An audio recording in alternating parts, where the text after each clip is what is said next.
And good morning, everybody. It's good to see you all here. It's good to be here in Malaysia. It's a very nice place, it's a very nice city. My name is Mikko Hyppönen. I'm from F-Secure in Finland. And I've been working with computer viruses for a little over 15 years now. Obviously, most of that time, I've been working with viruses on normal platforms, viruses on DOS, viruses on Windows, viruses on Mac, viruses on Linux. But today we're not going to talk about that. Today we're going to talk about viruses on mobile phone platforms, viruses on Symbian, viruses on Palm, viruses on Windows Mobile and other mobile phone platforms. So, the place I live is far away.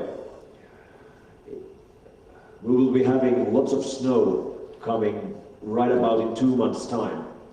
Our sea will freeze. I remember I was giving a lecture in Cape Town in South Africa last year, and I was trying to convince the local people in there that in Finland the sea will actually freeze during winter time. Freeze so well you can actually drive your car on it. And they simply didn't believe me. That was in January last year. So it actually was frozen when I was there. It's not frozen yet. It will be freezing soon. But it's already cold and rainy. So it is nice to be here in Kuala Lumpur. The place where I do my work is right here. This is F-Secure headquarters in Helsinki in Finland. We do have offices in 11 countries around the world, but this is actually where we do most of our research. This is where we have most of our nerds and geeks. We have around 370 people right now. And I decided to start off by giving you a short tour in our virus lab, just to give you an idea where we work and where we do all this research that we are doing. Now obviously working with viruses, whether it's Windows viruses or mobile phone viruses, needs high security environment. Because one of the risks we face is that the viruses would escape while we are doing the research. One of the worst scenarios for any antivirus company would be that the viruses would somehow end up infecting normal people's computers, normal people's systems. So we have built a high security environment all the way to fingerprint readers that you need to use in order to gain access to our command center, which is right here. This is the area where we actually do virus research, and during virus outbreaks and crises we can collect all the key researchers around the same table, look at the code together, project the code on different screens, look at our different statistics systems and follow the situation in real time. It's real handy. And of course we have to wear these doctor jackets because we're working with viruses. So. But have a look at these. These plasma screens here in the background contain different statistic systems. This one over here actually is showing our rendering technology, which we use to turn computer viruses into three-dimensional images.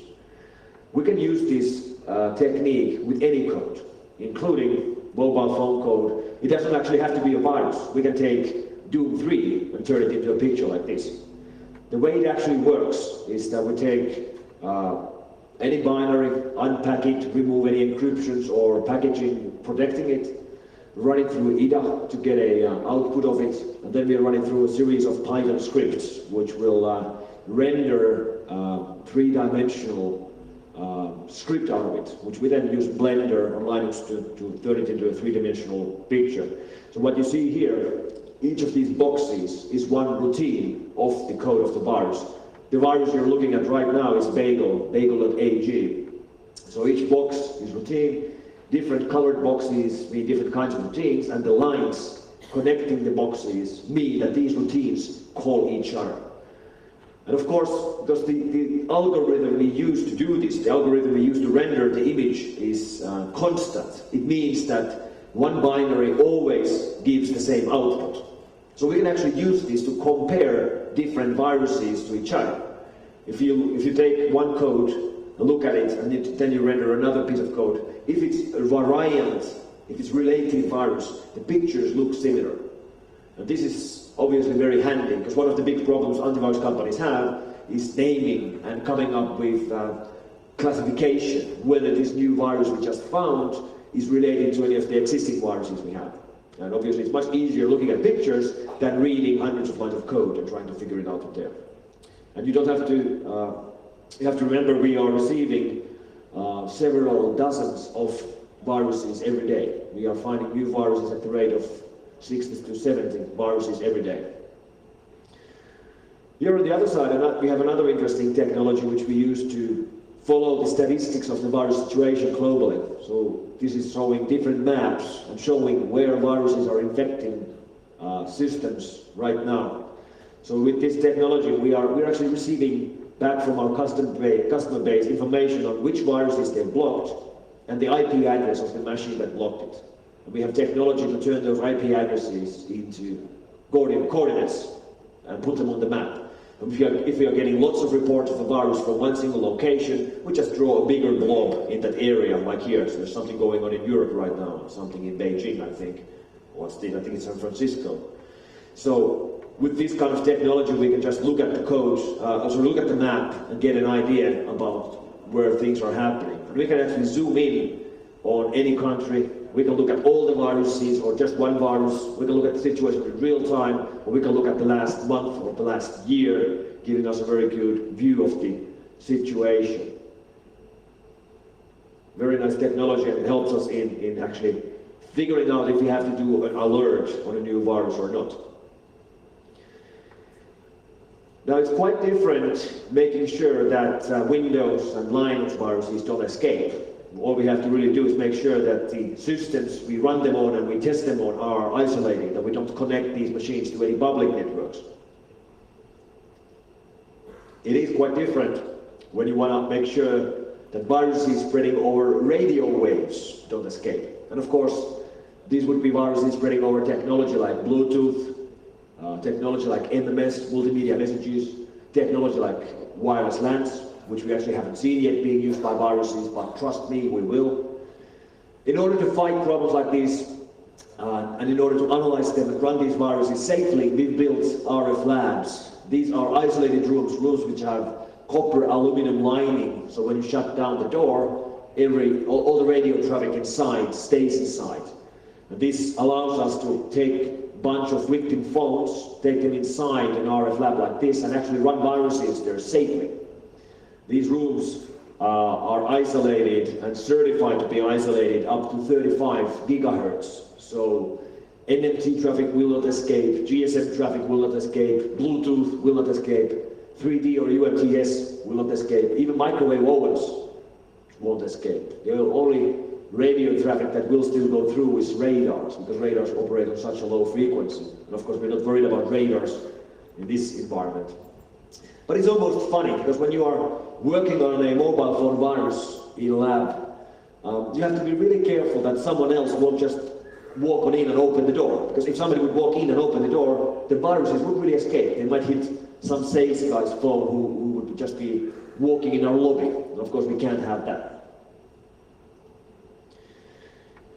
Now there is still lots and lots of skepticism about the whole problem. Many people don't think this is a real problem at all. People think that mobile viruses don't exist. People think that mobile viruses are just an urban legend.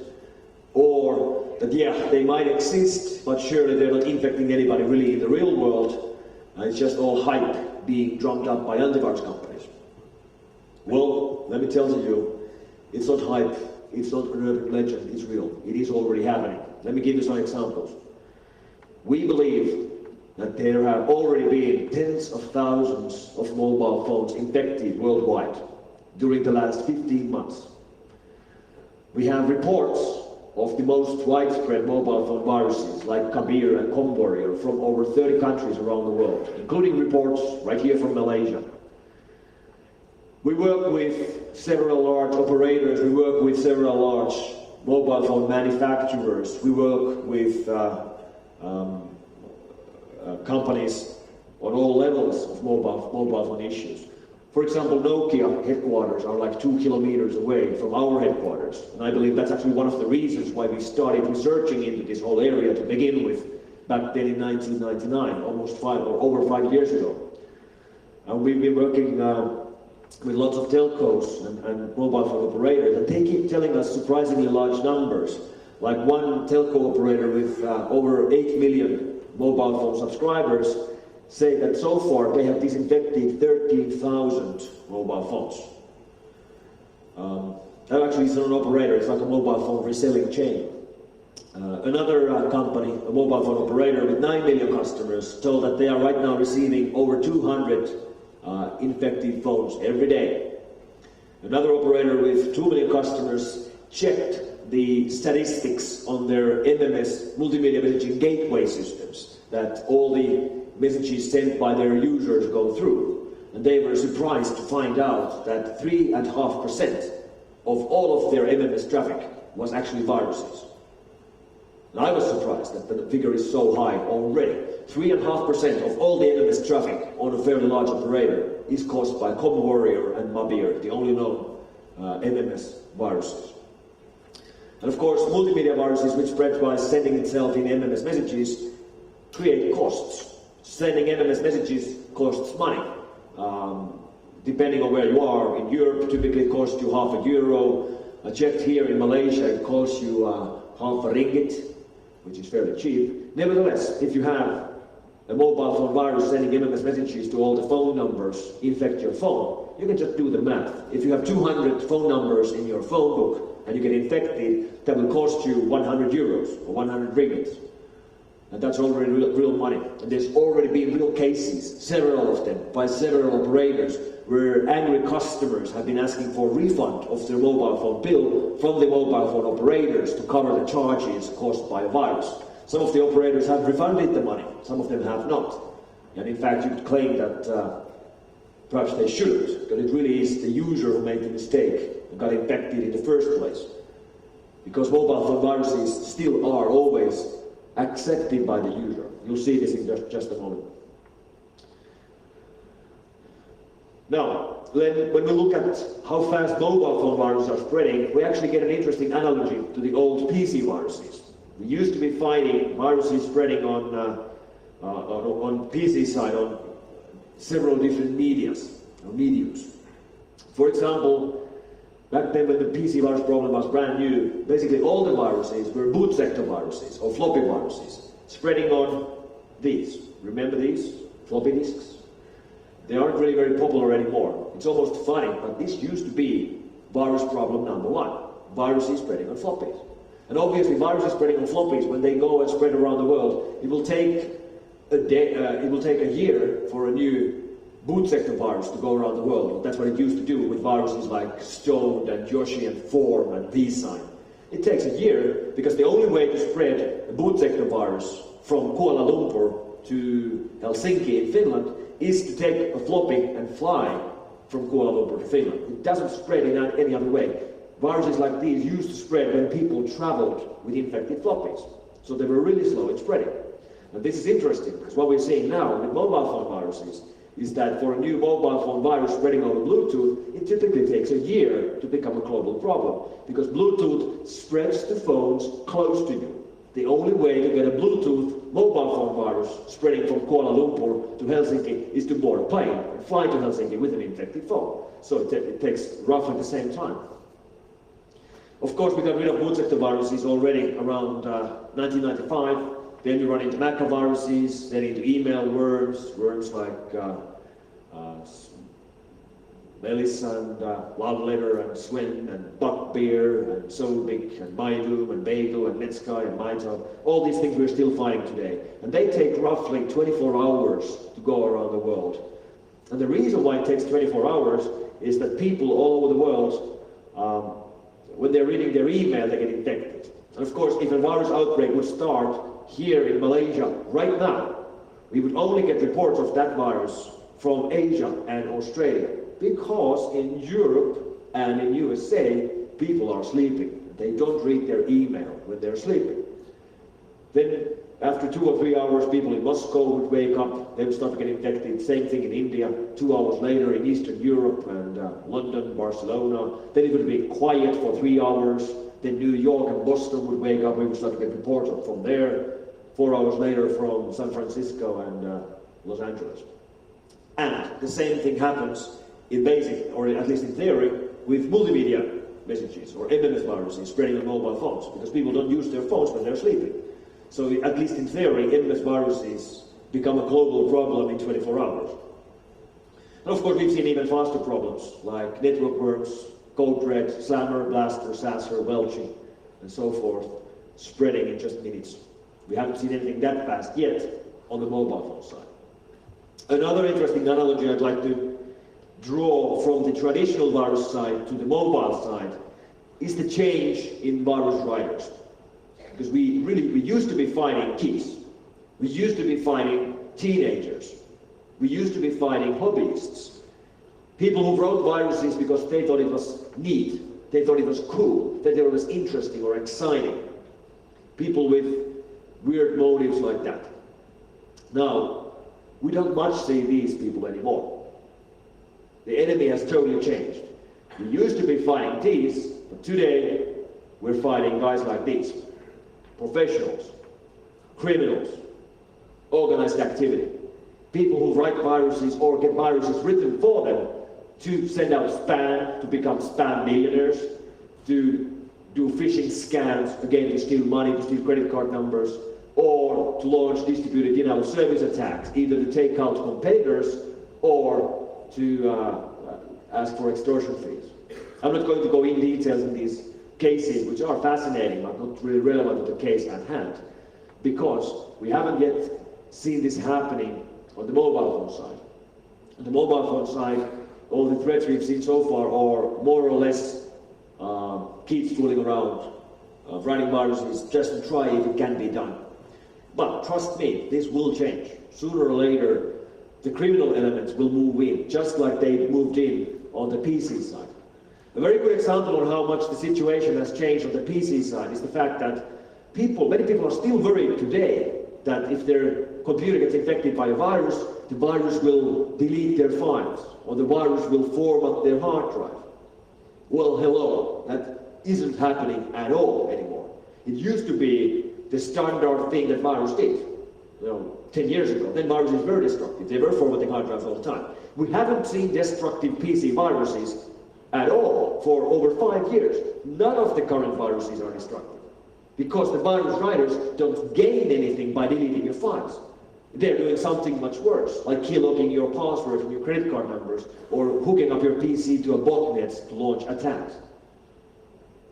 So this has totally changed, and we do expect this change to happen also on the mobile side.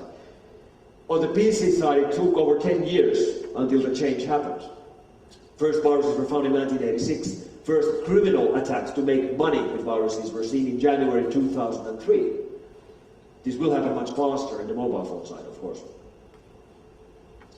So when we look at statistics and all the things that have been happening on the mobile phone side, the amount of viruses have been increasing from 0 viruses in summer 2004 to 88 viruses right now. Or 88 viruses and trojans, malware in general. So the first one was found on 15th of June last year, Kabir. Then we found a couple of attacks targeting Windows Mobile. Kabir was running on Symbian. Then we had other cases like the Skulls Trojan family, which will prevent the phone from working. Then we found fairly large set of different Kabir variants. I believe we are right now at the level of 26 different versions of Kabir spreading over Bluetooth. Then we found ComWarrior, the world's first virus spreading over multimedia messages, causing billing to end users. And then we found OneHop and CardTrap and other Trojans which will prevent the phone from rebooting at all. Fairly nasty cases. In fact, if you go and have a look at the numbers a little bit closer, I should have an Excel file here. Let's see if this... Excel's been having problems lately. Let's see if I can get it running. Yeah, here we go. This is actually the list of all the mobile phone malware we've seen.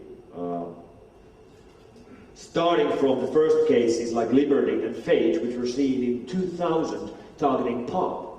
And of course, there are phones running Palm. Palm viruses are really rare nowadays. We have some examples, but this really isn't relevant. Symbian viruses, as you can see here from this chart in here, most of this stuff is Symbian. 3 Palm cases, 2 Pocket PC or Windows Mobile cases, and the rest of them are all Symbian. In fact, here we have the chart showing how the number of viruses has grown all the way to the current moment. As you see, it's growing very fast over the last weeks. So, why is Symbian being targeted? Why Symbian? What is this Symbian anyway? Of course, Symbian is just a rename for an old operating system which used to be known as Epoch, made in UK.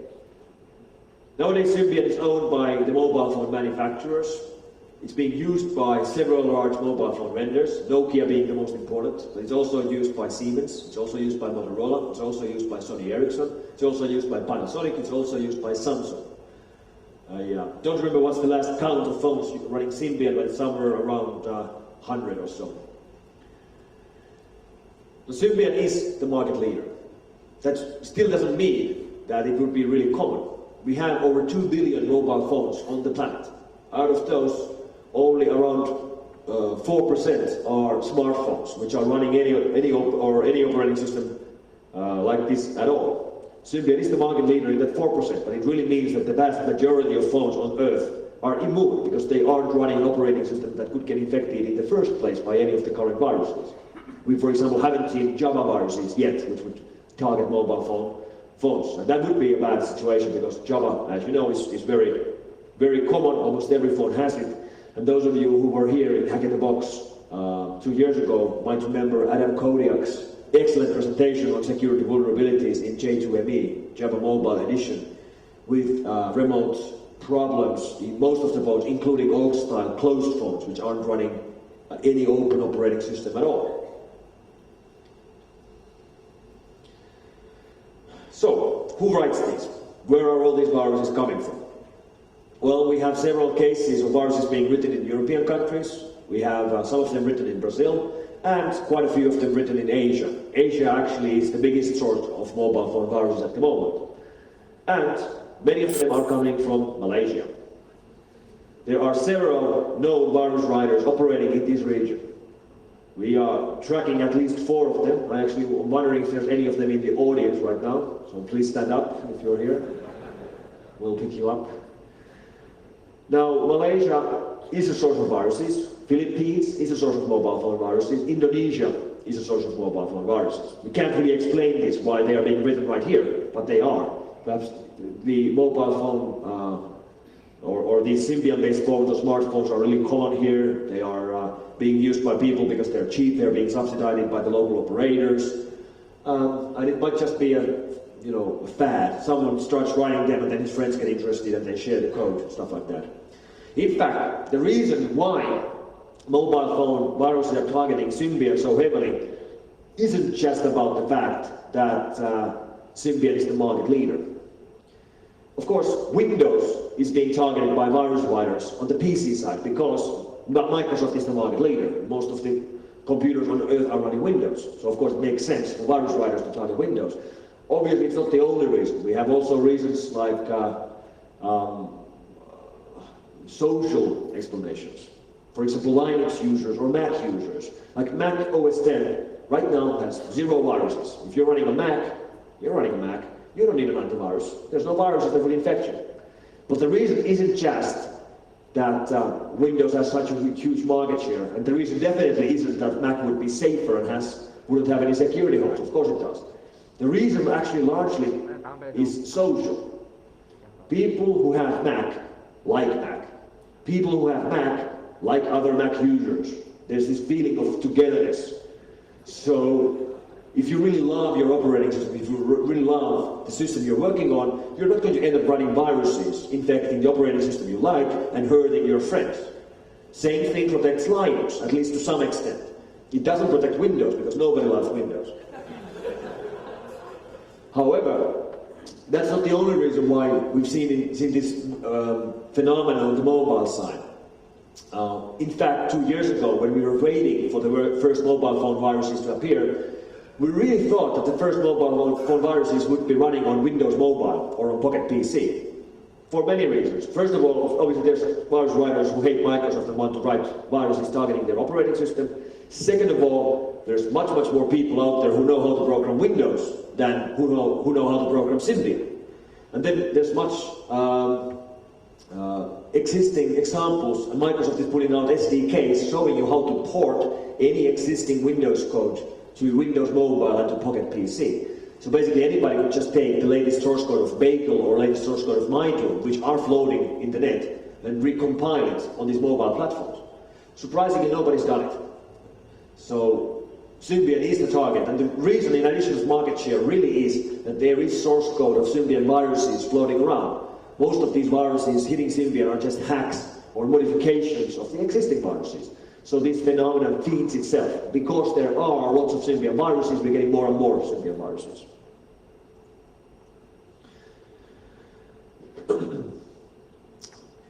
We started really working on this problem already in 1999, which was probably too early because the first viruses were found last year. We shipped our first antivirus product for a mobile phone in 2001. That was an antivirus for the old Nokia communicator 9210 or 9210i. We've been following the development on the underground side for quite a while. There's been lots of interest in these mobile phone platforms, virus-wise. There's, for example, been competitions on writing viruses on these things. This is a quote from a Slovakian virus writer's website. But the activity really only started in June last year. Kabir, Bluetooth virus, first real mobile phone virus, runs on Symbian, written by 29A Virus Writing Group, which is a virus writing group operating in several European countries with members from Spain, from Czech Republic, from Russia, and some other countries. None of the existing mobile phone viruses even try to break the Symbian security model. None of the existing mobile phone viruses even try to break the Bluetooth security model. They don't even attempt. They don't use exploits, they don't use vulnerabilities, they don't try to evade user in any way. They simply rely on user making a mistake. They simply rely on user installing the viruses. Which is, I mean, it works fairly well with email worms in Windows side. So why wouldn't it work here? And it does work here.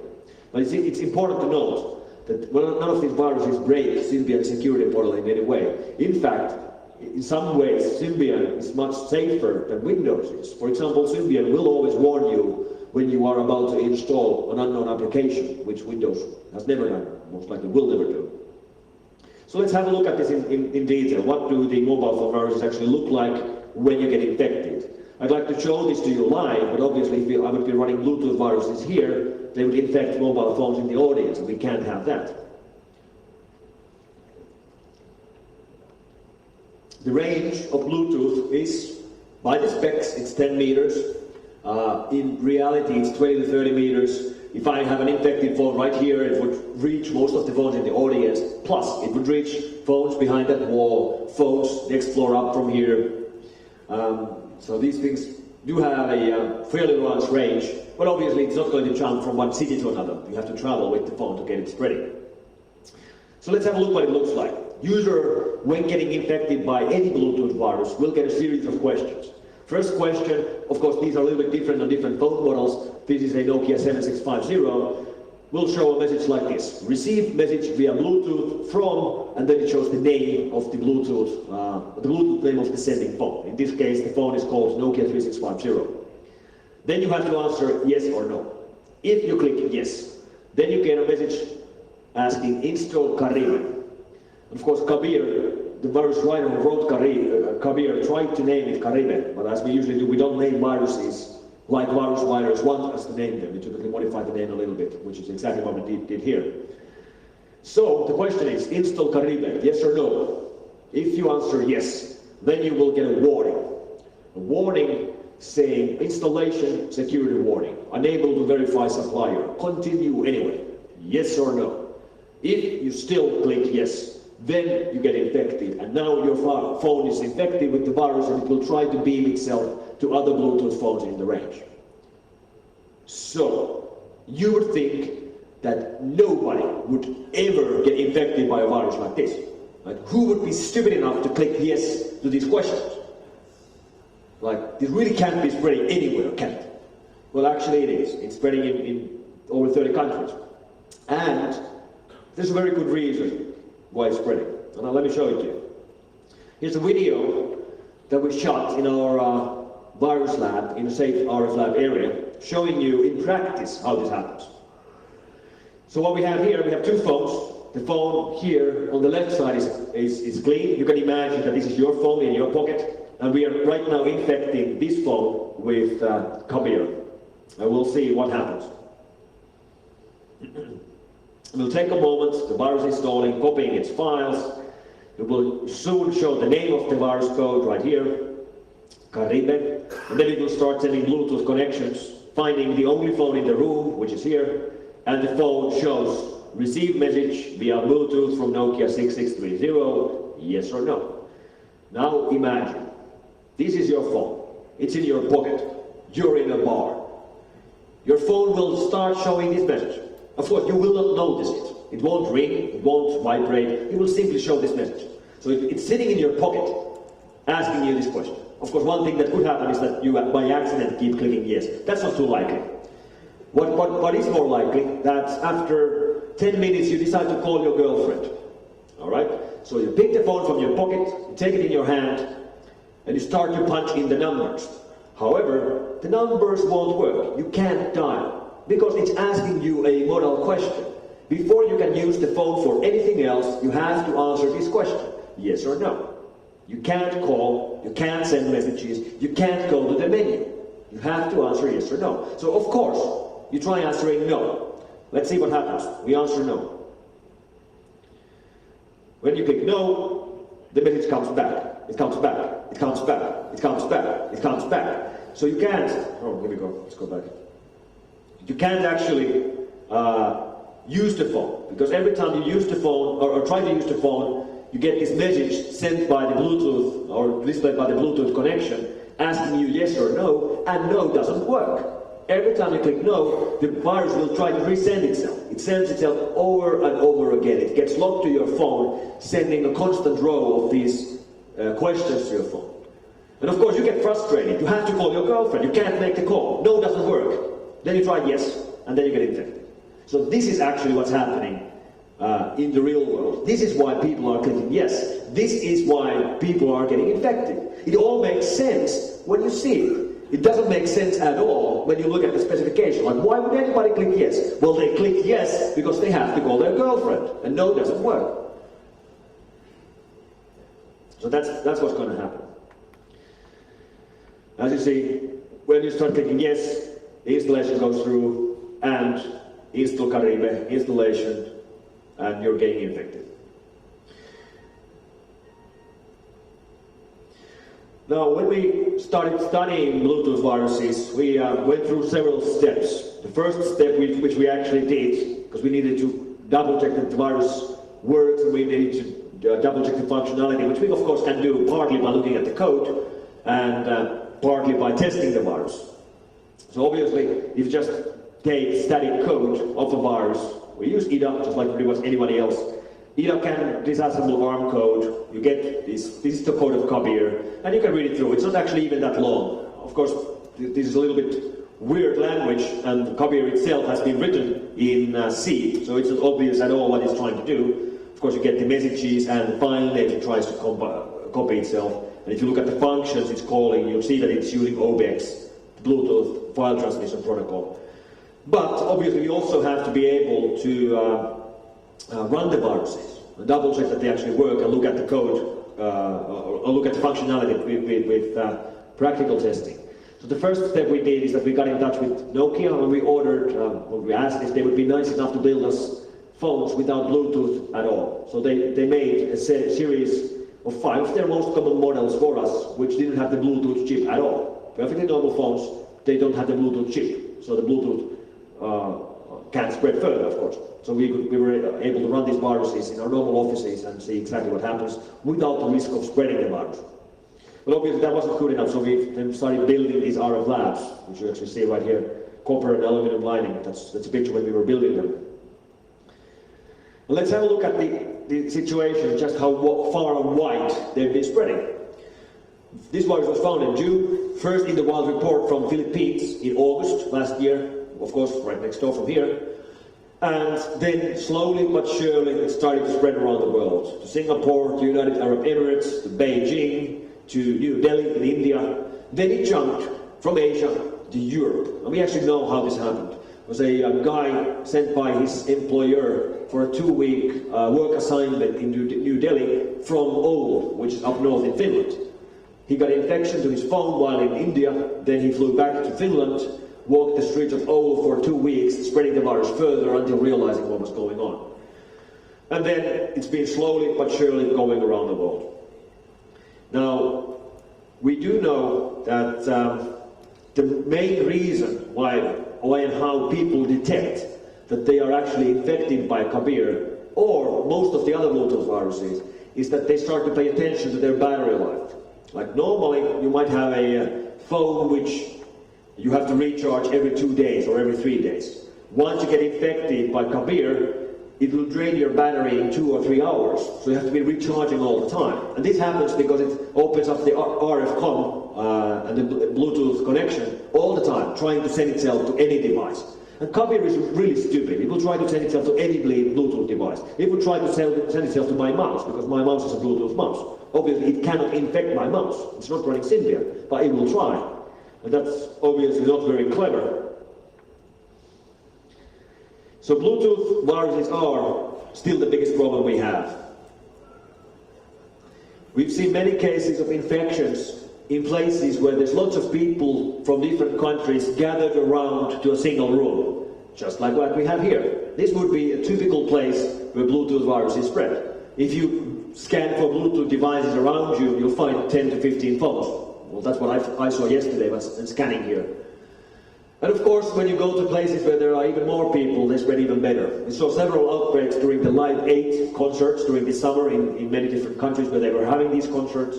And there were series of outbreaks at the World Championship in Athletics. Of course, tens of thousands of people are right next to each other from all over the world. If one of them has infection in their phone, he can easily send it to several dozens of phones. In fact, they had to set up a disinfection booth at the World Championship of Athletics because there were so many complaints by audience about Bluetooth viruses. Obviously, you won't get infected by Bluetooth viruses if your phone doesn't have Bluetooth. All Symbian Series 60 phones have Bluetooth. Obviously, you don't get infected if your Bluetooth is not on. Also, your Bluetooth has to be visible. If you turn it into hidden mode, none of the existing Bluetooth viruses even try to find you. They could try to brute force the MAC address space of Bluetooth devices and try to gain access to hidden Bluetooth devices, but we haven't seen that yet. Nobody's been trying that yet. So, switch Bluetooth off, keep it hidden. If you can't do that, run an antivirus on your phone. I've received Bluetooth viruses to my own phone twice. Now, obviously, we tell everybody that don't keep Bluetooth on, don't keep it available, don't keep it turn it into hidden mode. I myself, I actually have it visible, so obviously I have antivirus on my own phone. I'm running a Nokia communicator. And I've received infection once standing in the traffic light, standing in the red light in downtown Helsinki. One of the cars around me, waiting at the traffic lights, had an infected phone, was trying to send comwarrior.me to my phone. Obviously I didn't get infected, but it was interesting anyway. And this picture is from Hilton Bracknell in London, in UK. I was there 2 or 3 weeks ago, and while waiting at the reception line to check out, one of the people around me tried to send me comwarrior.a. So he had an infected phone in his pocket, and he tried to send it to me, tried to send it to my phone. It's not hard getting rid of these viruses. In fact, you can do it really easy. There's a couple of ways to do it. You can do it manually. I'll be talking about that in a moment. Or you can use tools. We're selling an antivirus. You can buy our antivirus. It will cost you, I don't know, 40 euros or whatever. However, we are also shipping free tools, tools which cost you nothing. We have a tool called FKabir, another tool called FComWarrior. We have like 5 or 6 different free tools which will remove mobile phone viruses, which you can download straight to your mobile phone. You just search from the phone to mobile.fsecure.com, or if that's too long to type to your phone, you can just go to phoneav.com and download free tools. You can get rid of Kabir in a minute. Download it, you run this tool, it takes it away, you reboot, you're done. It really isn't hard. You just have to know that you have to do it. Let's have a look at some of the other cases. Ducks. First virus for Microsoft-based phones running on Pocket PC. Found 1 month after Kabir, also by 29A. Obviously a proof of concept virus. In fact, it's so proof of concept, it even asks you this question when you run the virus. Dear user, am I allowed to spread? And if you click no, it will not spread. If you click yes, it will. So it is a virus. It fulfills all the definitions of a virus, no problem. But obviously very, very theoretical. We've never seen it in the wild. We never will see it in the wild. Then we found a backdoor called Prador for Pocket PC devices. When you're infected by this backdoor, whenever you connect the device, your phone or PDA, to the internet, it will send an email to the virus writer, and he can use a backdoor on a high port, which it opens, I think port 32,000 something, and he can telnet or SSH in to the infected phone and steal files and do whatever he wants on the device. It's a backdoor. Then we found this Mosquitoes game, made by this company. I don't know if you guys have seen this really, really annoying TV ad about this crazy frog. This crazy frog ringing tune, the most annoying thing in the world. The same company is also making games. One game they made, this Mosquitoes game, where you shoot mosquitoes on the screen of your mobile phone. It's actually a very, very nice game. The problem is, we started getting reports directed to us and posted on forums like this, where people say that they downloaded or bought the game, and when they were playing the game, they noticed that the game was sending SMS messages to premium rate numbers. So it was creating costs. It was sending messages without telling the user anything about it. So basically it was stealing money from the users. We thought originally that somebody had taken the game and modified it, hacked the game and included this function in it. But when we were disassembling the code, we found out that, or it didn't look like that. It looked like this was really part of the original code. So we got in touch with the company, and it turns out that they actually had put this feature into the game by themselves. It had been there from the beginning. They claimed it was some kind of botched copy protection routine. It wasn't really what they were wanting to do, yada yada, I don't know. They say they removed the routine later on, but of course the original or pirated versions of the game are still floating around in peer-to-peer networks, and people are still downloading and still getting hit by this problem today. Then we found the first Trojan families. This is the Skulls Trojan. It kills your application, so you can't use much of the functionality on your phone. It's pretty hard to get rid of. We'll be talking about that a little bit more. Then we have Skulls.d, which is written here in Malaysia. This one actually doesn't prevent you from using your phone. It won't kill any of your application. It won't break your phone in any way. Your phone works just fine. You just have this flashing skull in the background of your phone all the time, which might be a little bit annoying. But otherwise the phone works just fine. Skulls and many of these other Trojans are basically packaged sys files. So they work basically by dropping files to certain locations on the hard drive. And in fact, it's fairly simple to work with viruses like this. You have tools like unmakesys, and you can simply open up these the virus code, the sys file, the installation file, to unmakesys. We have different mobile phone viruses here. So if we take Skulls A, which is spreading a file called extended feed, we can extract the file from here, or we can just view the file package, and we can see that it drops different application files to certain folders on the phone when this application is installed. So what it actually is trying to do is that it replaces the existing good applications with broken applications, so nothing will work. That's basically all it does. We'll be having a look at that in just a moment. Now this Skulls actually, if you go and look at the directory structure of Skulls in detail, mobile shouldn't be in Skulls. Let's extract all the files from this application. 138 files extracted, and that gives us a directory structure. There's actually two folders. One of the folders it created is called system. So it drops these different files in there. That's not too interesting. Another one is called documents. Personal, locals, temp, MKS, pop-up text. So there's actually a text. It drops claiming that this is a useful application, an extended team manager, which actually really isn't. Let's have a look at another one. Something called D actually has a more interesting directory structure. Yeah, Nokia images, Nokia's Malaysia, Johor, PJ. It has a very long directory structure for some weird reason that I don't know. And then you end up with a black image. But actually, this is an animated GIF file that the virus will drop on the system. If we actually load it up to a tool that can show us animated GIF files, like Animation Shop, let's open this here, you'll actually see, doesn't actually work. You can actually see that it's an animated GIF file, which will actually show two different images. One of them is a picture of a pretty girl saying virus, and then the name of the virus writers. And like I said, these are Malaysian virus writers.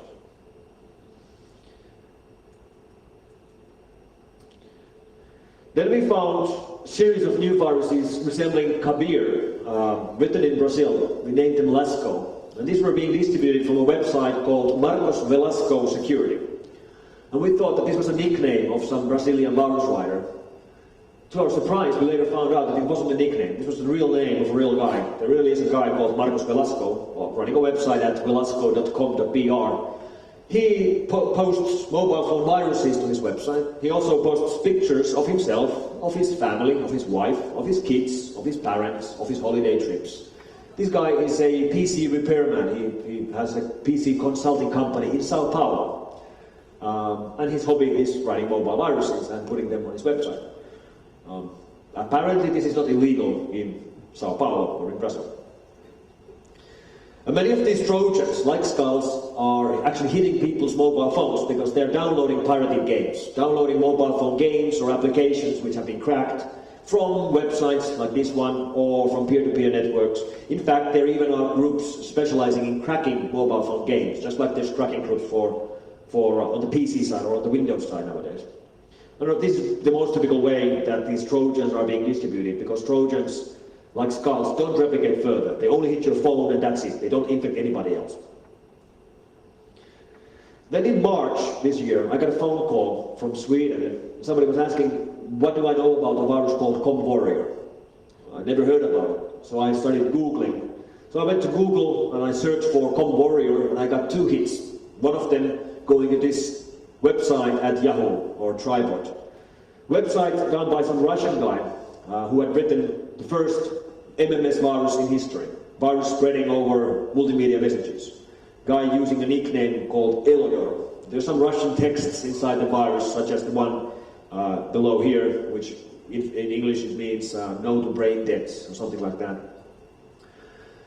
And this virus is fairly advanced. It spreads over Bluetooth, it spreads over MMS. It fingerprints the targets. It will only try Bluetooth, or spreading via Bluetooth to compatible devices. It will not try sending itself to my mouse. It will only send itself to Symbian Series 60 phones. And it will only do it once per phone. ComWarrior A spreads over Bluetooth during daytime, from 8 a.m. in the morning until midnight. Which makes sense, because during daytime you're walking around, you're in places where there are other phones close to you. Then, from midnight to 7 a.m., it spreads over multimedia messages. Which makes sense, because when it's sending MMS messages from your phone, some of the messages it sends, it will send to landline numbers, because it goes to your phone's address book. And of course, some of the numbers you have in your phone are not mobile phone numbers. It's landline numbers. You can't send MMS messages to landline numbers. And those messages will bounce. So you will get an error message back to the phone. So it's spreading over MMS during nighttime when you're not looking at your phone. Then we have 1 hour left from 7 a.m. to 8 a.m. And during that 1 hour, the virus is not spreading at all. It will go through the logs and will remove all evidence of this ever happening. It will remove all the MMS message entries from the logs. So when you wake up 8 a.m. in the morning, you don't see anything on your phone.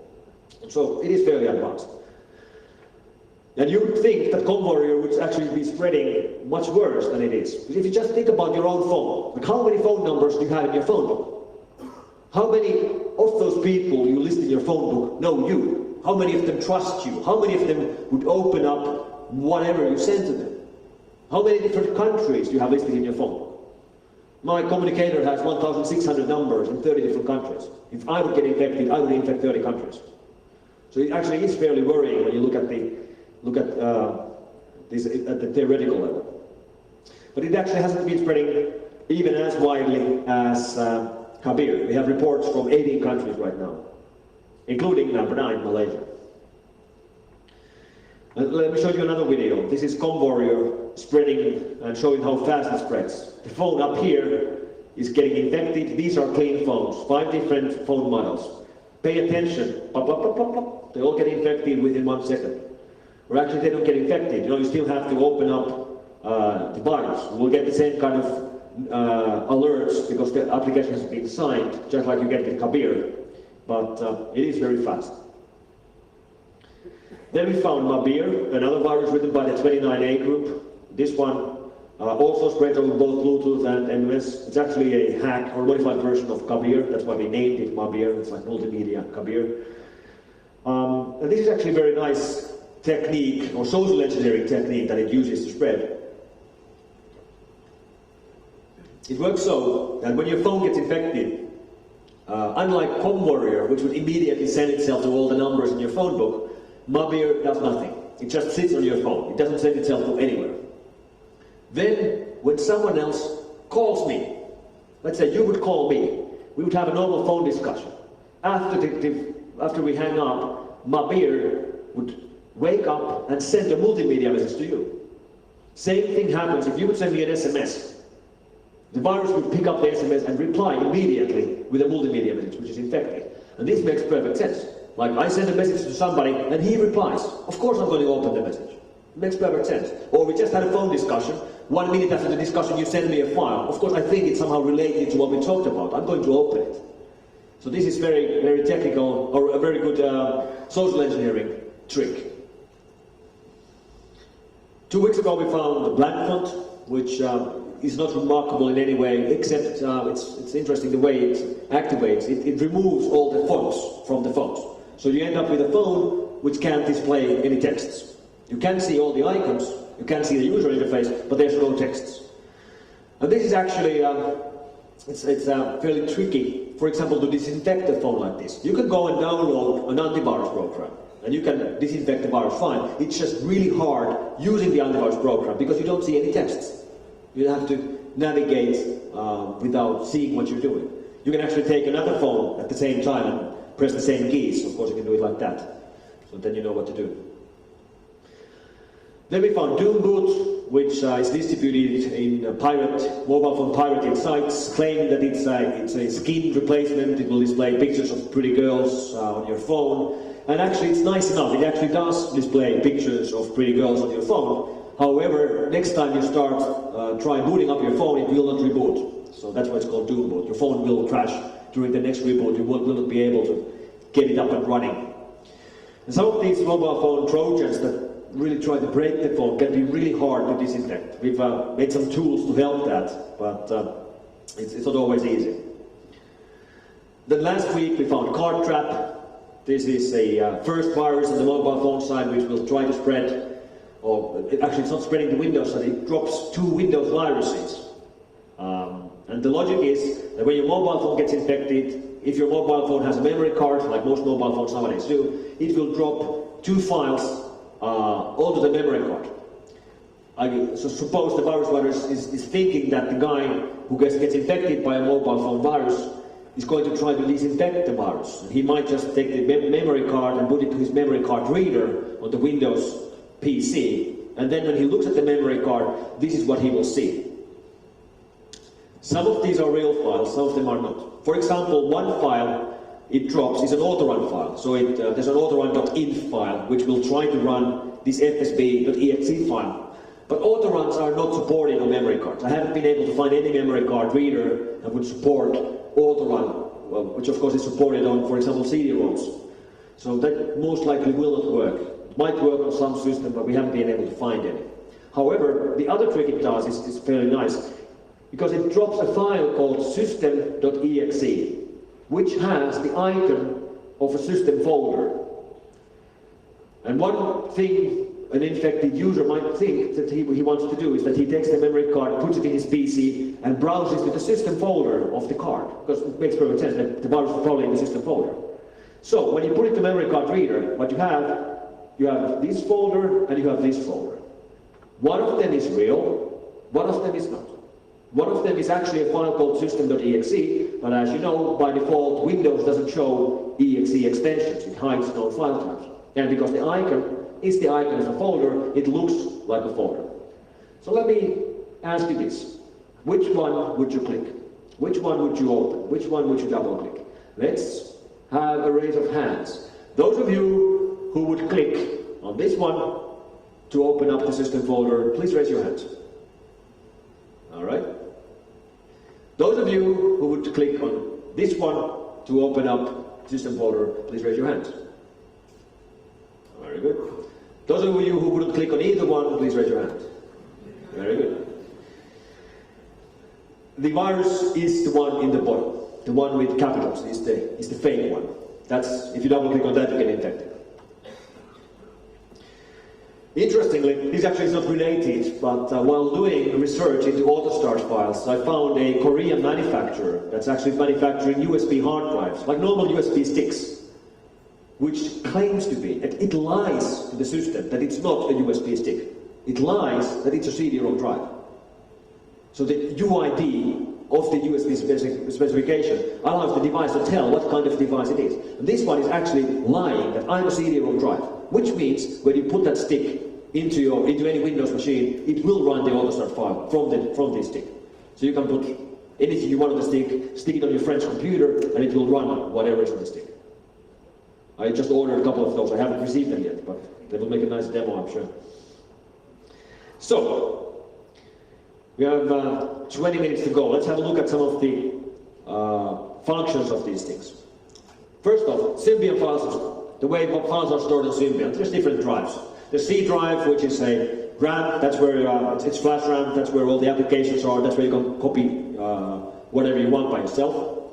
Then there's a D drive, which is a temporary drive used by temporary storage. Then there's a memory card drive, which is E by default. And then there's Z, which is normal drive, but it's read-only. That's wrong. That's where the applications are. All these drives have system folder. Like you saw, the memory card has a system folder. If you take an empty memory card, stick it into a Symbian phone, it will create a system folder for you. And this contains the most important directories, for example, the applications, the recognizers, and the library folders, where the components are. And the Symbian executables, the structure is very simple. There's three different kinds of applications. There's app files, exe files, and MDL files. They all have a 32-bit unique UID. If two applications have the same UID, operating system will think they are the same application. And these differences between app, exe, and MDL are that app files are applications which will show something, which will have user interface. EXEs are command line applications or server applications with no user interface, and MDL files are recognizers, like services basically, or drivers, start automatically, provide association services. Every single thing you run on your phone, every icon you click, like messaging or web browser or camera, each one of those icons is actually a separate program. They're all app files. So for example, the menu of the phone is actually a program called menu.app. When you're installing new applications, you're actually running an application called app.eats.app. So every single thing is actually a separate file. And these are installed through Symbian installation system, SIS. Sys files are installation files. And that's the only way you can actually get stuff running on a Symbian phone. If you have a standalone app file or exe file, you cannot run it. You can't double click on it, it won't run. You have to install it using an SIS file. So all the known malware we have installs itself as an SIS file. So it's just an archive file, basically a zip file with it's not a zip file, but it's an archive, which has a short header and the actual files, which are not compressed by default. We were looking at the sys components of Skulls just a moment ago, so you can actually see, just by looking at the sys file itself, what it's going to install, where, what kind of files it contains. And many of these viruses are actually trying to avoid that the user wouldn't be able to uninstall it. They do this in various different ways. Some of them break the app-inst app program. If you break it, then you won't be able to uninstall. Or it installs itself normally and then it manually copies the file somewhere else, so the uninstallation feature won't find it. Or it tries to somehow crash the uninstall feature.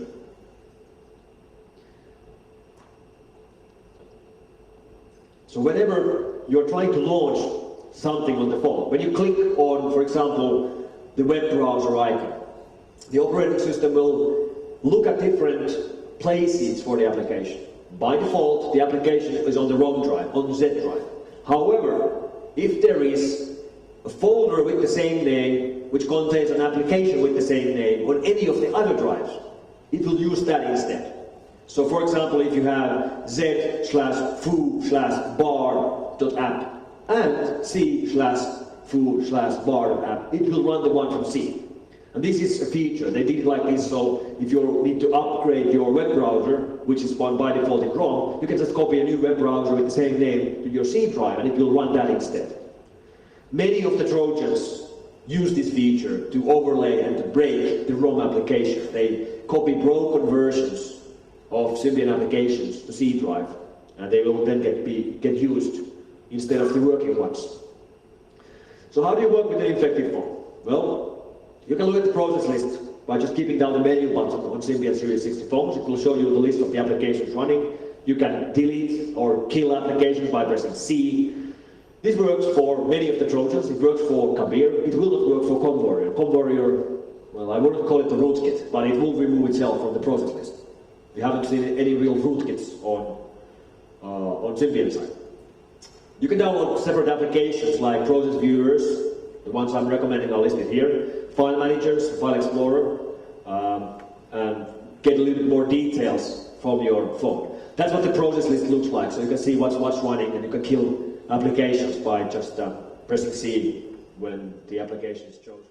When the phone is already infected, switching off Bluetooth won't help. Viruses enable Bluetooth by themselves, so even if you have it off, it will be turned on by the virus.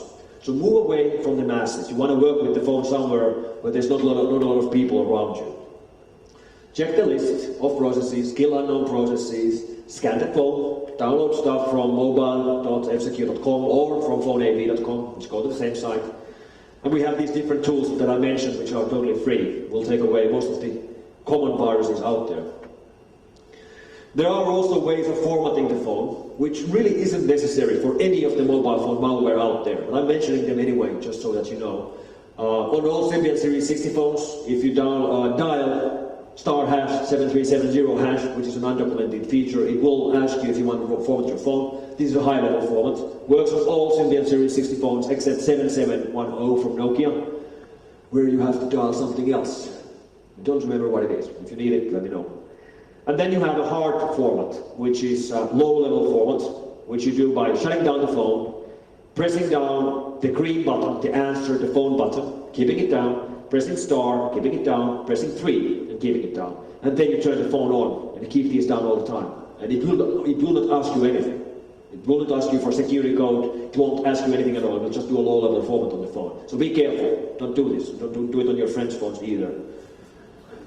This is totally undocumented, but it works fine. So let's have a look.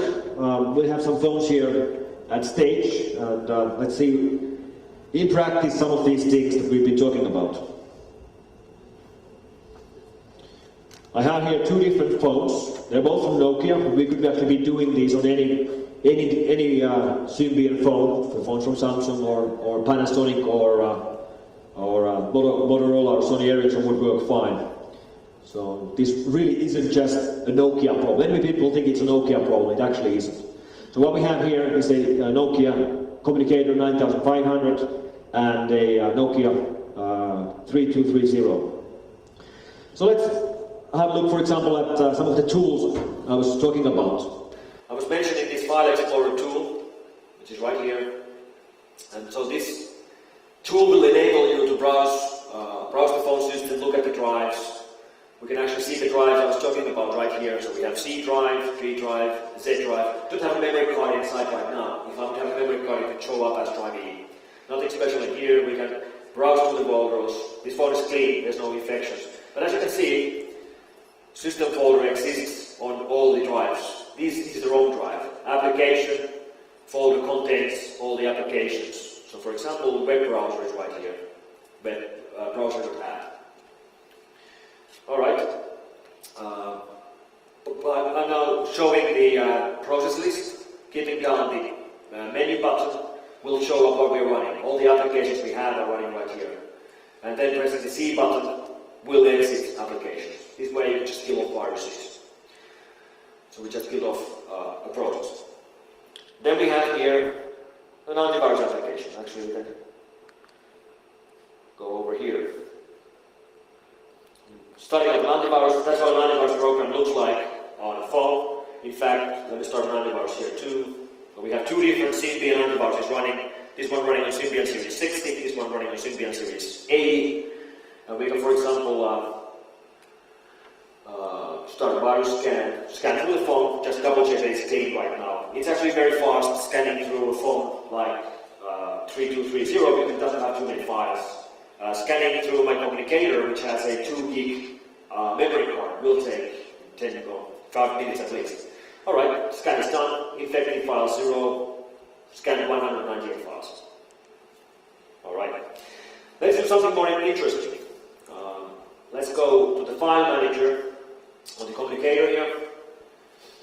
I'm exiting antivirus, so I can actually access virus files here. I'm using just the perfectly normal file manager of communicator. And here we have a folder called virus. I have a couple of sample files here. One of them is the ACAR test file, which is not a real virus. It's the same test file you can use to test your antivirus programs on the Windows side. And I'm sending it through Bluetooth from this phone to this phone.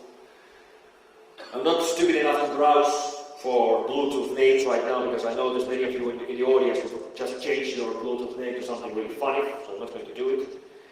But I did this before. This phone is called Sonic 3230. So I'm sending this test file from this phone to this phone as a Bluetooth connection. Let's see if it works out. Yes, it does. Receive message via Bluetooth from Honeycomb. The name of this phone is Honeycomb, so that's why it's showing here. Of course, we want to receive it. And the Bluetooth transmission starts, and it's getting blocked by an antivirus. Antivirus has detected a new infected file. So it blocked it and names it ACAR antivirus test file.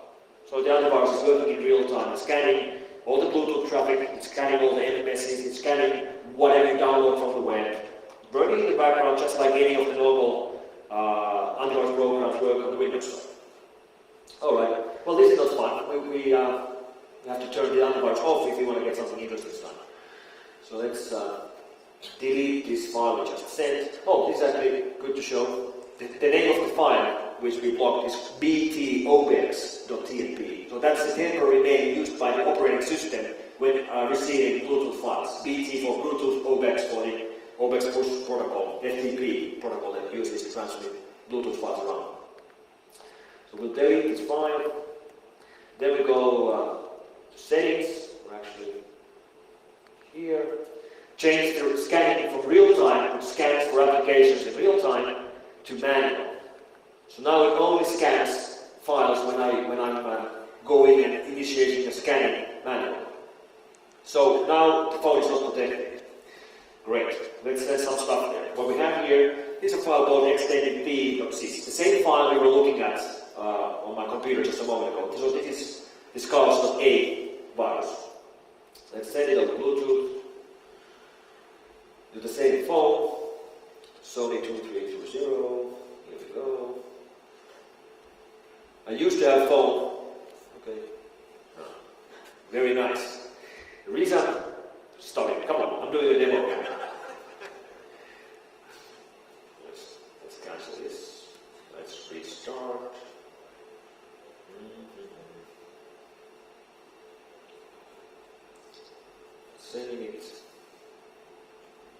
from this phone to this phone, just as we were doing previously. And this is actually a very large file. It's a 1.4 gig application, which is pretty big. It will take a moment while we send it. So while we're sending it, let me tell you a story. I was lecturing about mobile risks and mobile viruses in a conference in Cairo, in Egypt, in May. This was an Interpol conference with police officers from over 100 different countries attending the conference. In a high secure area, they had isolated a conference hall, like 1 kilometer area. There was no one else there except this Interpol conference, because they were worried about security. So I did my lecture, I showed some of this stuff, some of the slides you saw here, and then after the lecture, one of the Egypt police chiefs came to me with his Nokia 6600, and he was a little bit confused because he explained that he had seen some of the things I was showing in my slides, and he was worried about his phone. So we had a look at his phone, and of course it was infected by Kabir and me. So there we were, in the middle of a high security conference hall, with this guy walking around with his infected Nokia 6600 with 200 police from over 100 different countries over there. Perfect place to spread a mobile phone virus. That's of course what he was doing in practice.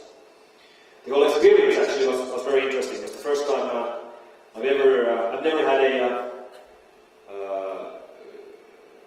never arrived to a country like what happened there. Let's open this up now. One new message, and as you see, it's not blocked. If the other ones would have been running, it would have blocked this. We get the warning, application is untrusted, may have problems. Install only if you trust the provider. Yeah, sure we do. Installation, install XNDT. Yes, please install it. Replace, yes. May not be compatible. This is because it's actually the sys file header tells that this is only targeting, or it's only supposed to work on Nokia 7650. This is a Nokia 320. It works, but it shows an extra warning. Oh, I just quit the installation. Come on. I should click no. Install, yes, yes. Replace. Don't quit. And then it gives us this text. It's very small, so I'll read it. XSD is an advanced team manager for 7610. Yada, yada, yada. T222 takes no responsibility for any kind of results caused by this app. Install at your own risk. Developed by T222. That's the name of the virus writer, who is from Malaysia. Again, T222. If you are in the audience, please stand up. No. And it starts the installation. This will take a while too. So what I was telling you about this Interpol trip, when I arrived to Cairo airport, and I walked out from the plane, when I arrived from the tube to the airport, there were two guys in military outfits, having rifles, and having a sign which says, Mr. Hüpper. And I was like, alright. And they were like, give me your passport. Sure, there you go, I gave you my passport. Follow me if you want to live. And they took me down to a basement of the airport, to a small van, and drove me out of the airport. We never went through the passport, we never went through the security check, we never went through anything at all. They turned out to be the good guys. They took me to my hotel, of course. I was very happy about that. And I was worried at some stage, of course. And then, like 2 weeks later, there was this bombing in Egypt. So, of course, they were worried for a reason. The risks of having someone trying to attack an Interpol conference probably isn't zero, so I suppose they were worried for a reason. Now, this installation takes a while because it's now unpacking and copying 1.4 megs of broken applications to the C drive of this phone, to the same folders that exist on the Z, on the ROM drive. And the applications are broken. They're typically 0 bytes long. And the end result of that is that when now, after the installation, when I try to run any of these applications, like I explained, the operating system will try to use the applications from the C drive instead of from the Z drive, and because the C drive copies are broken, nothing works. It will try to break everything on the phone, but it will fail, because some of the applications on this phone aren't the same that were on the phone that the guy was testing this on. So there are some new applications introduced in Nokia 3330 which were unknown at the time. written, so it actually will not be breaking those. It only breaks the applications that were available in 7610 at the time that this virus was written. We found this virus, I think in October or November last year.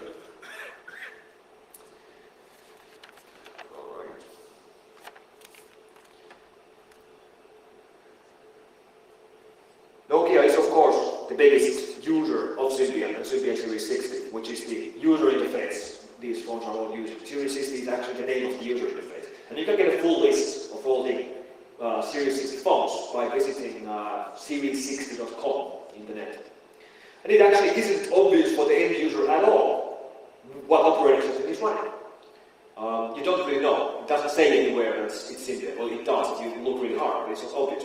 And even if you have Symbian, it's not obvious which version of Symbian you're running. It could be Symbian Series 40, it could be Symbian Series 80, like on the communicator here, or it could be Symbian Series 60, which is what we're running here. Series 40 is not vulnerable to any of these viruses. They won't work there. And we've seen the first real outbreaks, company internal outbreaks already too. Just last month we were working with a company who basically had hundreds of their employees receive ComWarrior messages during one day because some of their employees got infected and they had phone books which listed everyone else in the company. Many of those users actually were not running Series 60, they were running Series 40 or some older phone models. So they didn't get infected. Even if they tried installing it, it wouldn't work. But of course it's a problem by itself if you keep getting these messages all the time. It's very disturbing. The installation finished.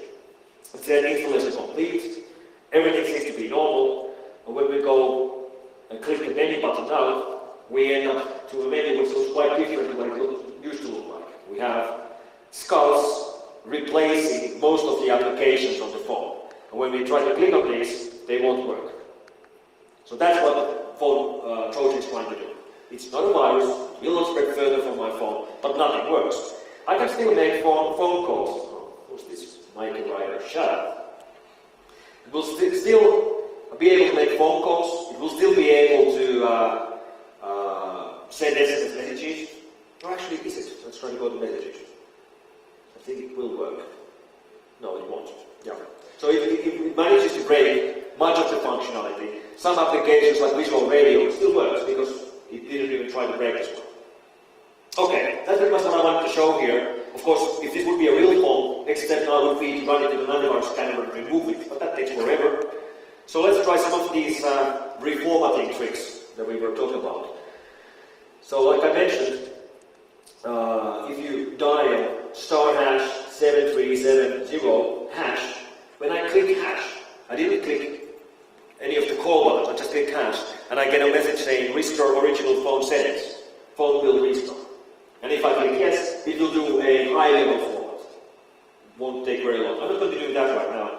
Come on, Mikey Ryder, I'm doing a demo here. Shut up. Instead, let's try doing this low-level format, which, as you might remember, consisted of rebooting the phone by keeping down the green button, number 3, and star. It's a little bit tricky because you have to keep them all pressed down at the same time, but we can do it if you just are careful enough. Star, 3, green, and turn the phone on. And keep them pressed.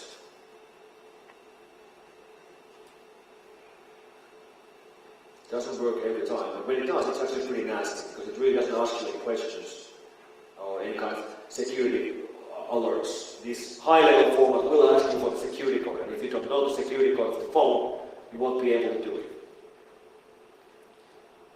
Alright, seems to be doing it now. So it's just rebooting.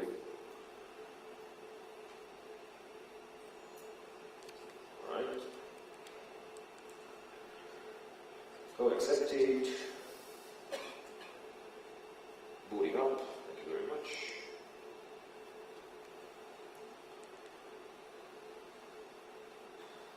And let's see if the menu works now.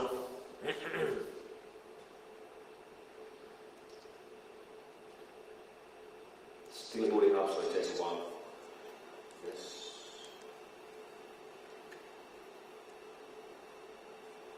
Yeah. Well, basically that's what I wanted to show. So that's the way to get your phone back to working if everything else fails. Okay, let's switch back to the slide so I finish. Can you tell us the reasons why you're naming the viruses differently? Of course, we don't like virus writers. Virus writers write viruses and put texts in the viruses, naming the virus like this is the ultimate killer super virus. And then we label it, this is the label kill. We don't want to gratify the virus writers. Virus writers don't get the name of the viruses, we do. One of the things that drives them is pain, but we don't want to make it happen. So we name the viruses with some other name than what we want them to be. So what about another companies like Semantic? Are they agreeing with you on the Oh yes, this is nothing new. All the other companies have been doing this forever. So the only one, of course, is that we have to synchronize the names. Everybody uses the same name. For example, Kabir, everybody calls Kabir, which is not the name the virus writer wanted to name. And finally, what are your recommendations to OS manufacturers in order to deal with especially these user problems? We're actually working closely with Symbian. Symbian version 9 is coming out, which has been announced already, and the first phones running are coming out right about now. Actually has much better security. Even Symbian, the current version of Symbian are that bad. They will warn you about applications or unsigned applications. In Symbian 9, even if the user agrees installing an application, if it's unsigned, it will be allowed to install, but it will be limited in functionality. Unsigned applications won't, for example, be able to access Bluetooth, which is very nice technique. We'll see how well it works out in the real world. There's lots of things mobile phone operators and vendors can do, and I think Symbian is doing a fairly good job. Alright. Do we have any other questions?